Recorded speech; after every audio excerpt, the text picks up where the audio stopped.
Selamat siang pemirsa, News kembali hadir di sela-sela aktivitas Anda.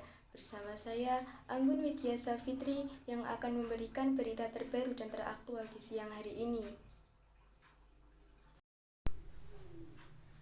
Banjir masih merendam Kabupaten Katingan, memaksa pengguna motor untuk menggunakan mahalnya jasa perahu untuk bisa melintasi banjir.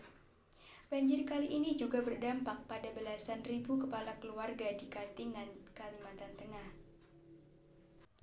Tingginya intensitas hujan dan meluapnya aliran sungai menyebabkan sejumlah wilayah di bagian hilir Kabupaten Katingan, Kalimantan Tengah masih terendam banjir.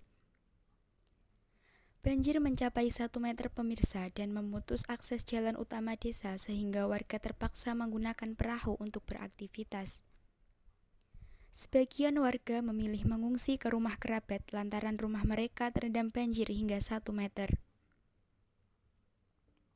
Data dari BPBD Kabupaten Katingan, banjir yang terjadi sejak tanggal 19 Agustus lalu telah merendam 11 kecamatan dengan 15.000 lebih kepala keluarga terdampak banjir.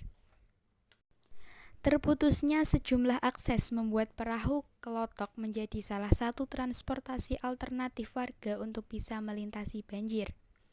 Pengendara bermotor terpaksa memilih menggunakan jasa angkutan sungai tersebut untuk bisa ke tempat tujuan.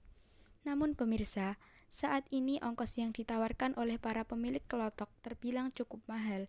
Dalam sekali mengantarkan penumpang, pemilik perahu menarik tarif hingga ratusan ribu rupiah. Berita tadi menutup perjumpaan kita pada siang hari ini. Saya Anggun Widya Safitri, pamit undur diri. Terima kasih dan sampai jumpa.